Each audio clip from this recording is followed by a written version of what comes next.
নমস্কার বন্ধুরা, পৌশালী রান্নাঘরে আরও একটা নতুন ভিডিওতে আপনাদের সবাইকে স্বাগত জানাই। আমার আজকের রেসিপি কাঁচা আমের শরবত। আজ আমি কাঁচা আমের শরবতটা একটু অন্যরকমভাবে করেছি, দেখতে থাকুন। কাঁচা আমের শরবত করার জন্য আমি নিয়ে নিয়েছি কাঁচা আম, আর আমটা খুব ভালো করে আমি খোসা ছাড়িয়ে নিচ্ছি।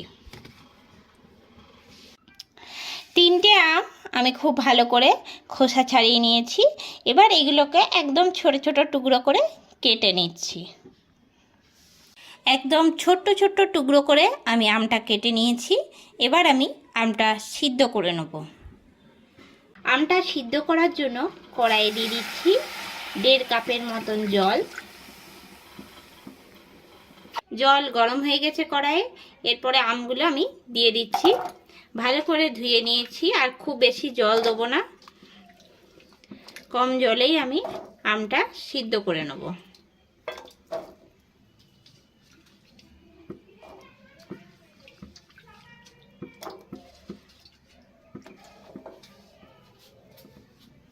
দিয়ে দিচ্ছি এর মধ্যে 1/2 চা চামচ লবণ। পরে আমি একটা চাপা ঢাকা দিয়ে দিলাম। মশলা তৈরির জন্য আমি কড়াই চাপিয়ে নিয়েছি, আর কড়াইয়ের মধ্যে দিয়ে দিচ্ছি 1 চামচ গোটা জিরে, দিয়ে দিচ্ছি 1 চামচ গোটা ধনে, দিয়ে দিচ্ছি গোলমরিচ, দিয়ে দিচ্ছি শুকনো লঙ্কা। এটা একসঙ্গে ড্রাই রোস্ট করে নেব।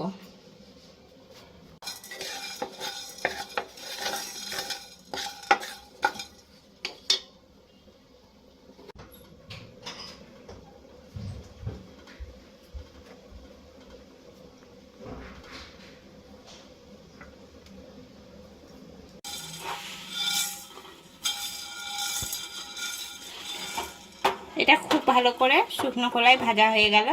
এবার একটা মিহি গুঁড়ো করে নেব।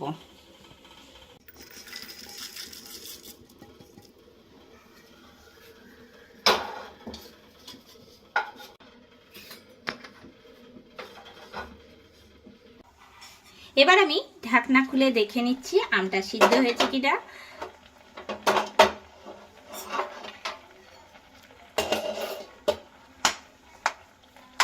আমটা কিন্তু অনেকটাই সিদ্ধ হয়ে গেছে।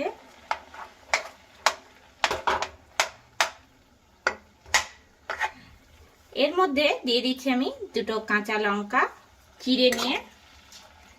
এর মধ্যে আমি দিয়ে দিচ্ছি 250 গ্রাম চিনি। আমি 250 গ্রামের মতন আম নিয়েছি, তাই 250 চিনি দিলাম।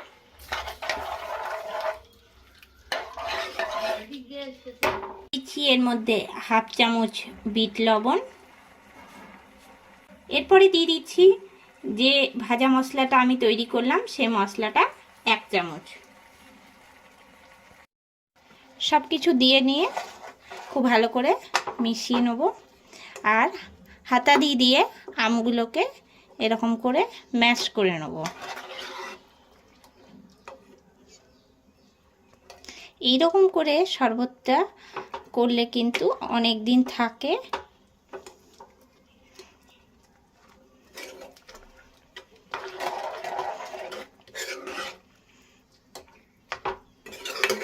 চিনিটা গলে গেলে নামিয়ে নেব।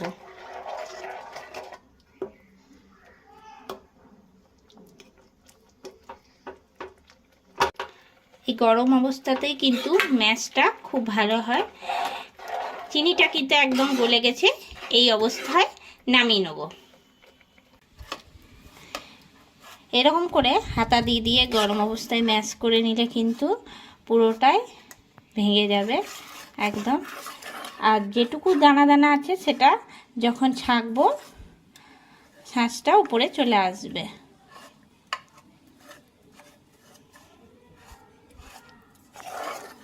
অনেকটা ম্যাশ করে নেওয়া হয়ে গেছে, এরপরে ছেঁকে নিচ্ছি।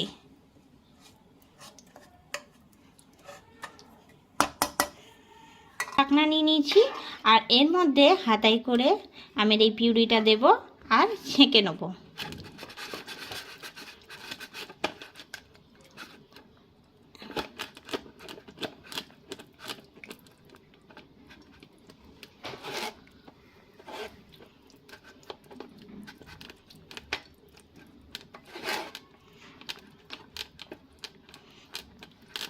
এর মধ্যে চাইলে অল্প করে জল দিতেও পারি।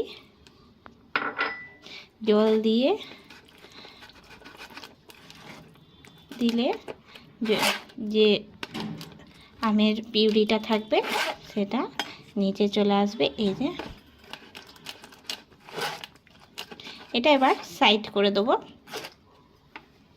এটা তুলে রেখে দিচ্ছি। এটা দিয়ে কিন্তু চাটনি বানিয়ে খাওয়া যেতে পারে। আবার হাতায় করে দিচ্ছি।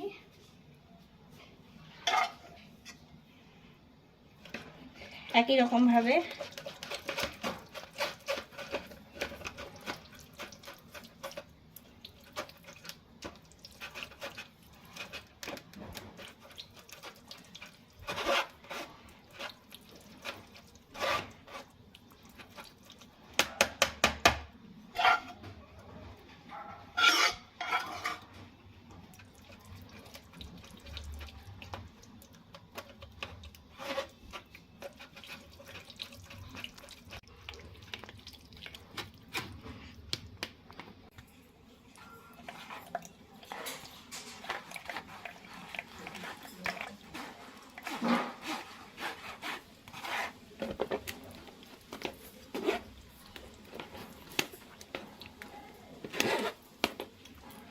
এর মধ্যে একটু করে জল দিয়ে আরেকবার ছেঁকে নিচ্ছি।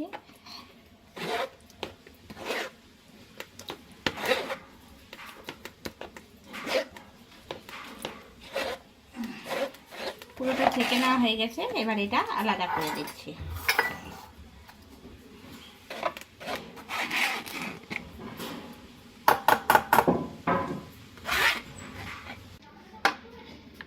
তৈরি হয়ে গেল আমের স্কোয়াশটা। আর এই স্কোয়াশটা কিন্তু 1 মাসের কাছাকাছি ফ্রিজে রাখা যেতে পারে। একটা গ্লাস নিয়ে নিয়েছি, এর মধ্যে দিয়ে দিচ্ছি আইস কিউব।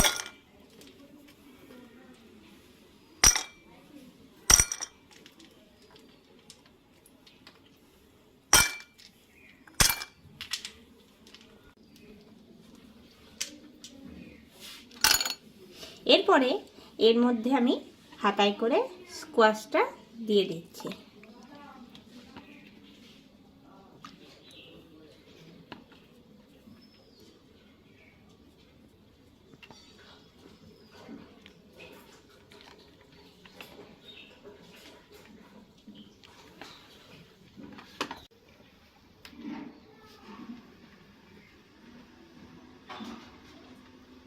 এবার আমি ওপর থেকে দিয়ে দিচ্ছি সামান্য পরিমাণে তৈরি করে রাখা ভাজা গুঁড়োটা,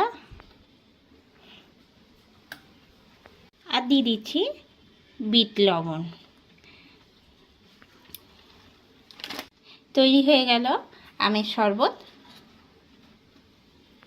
ধনেপাতা আর পুদিনা পাতা ব্যবহার ছাড়াই কিন্তু এই শরবতটা সার্ভ করা যায়, আর খুব তাড়াতাড়ির মধ্যেই কিন্তু এই শরবতটা হয়ে যায় যদি বাড়িতে আগে থেকেই তৈরি করে রাখা থাকে।